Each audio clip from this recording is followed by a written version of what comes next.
How to add favorite channels on Xfinity Stream. First of all, open the Xfinity Stream app or go to the Xfinity Stream website and head to the Live TV section. Browse through the channel listings or use the search function to find the channel you want to add to your favorites. Once you find it, tap the star icon next to the channel name.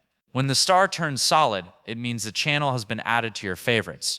Any changes you make here will sync across all your devices, including Xfinity X1 TV boxes, mobile apps, and the web portal. Keep in mind, it might take a few moments for the update to appear on your TV box. If you are using a streaming device like Roku or Fire Stick and cannot see the favorite option, first log into the Xfinity Stream app or website on your phone or computer. Add your favorites there, and then check your streaming device. The newly added channels should now show up. For Xfinity X1 TV boxes, first press the guide button on your remote. Use the arrow keys to highlight the channel you want. Then press the info button. Select the favorite option and press OK to save it. So this is how to add favorite channels on Xfinity Stream. Like and subscribe if this helped.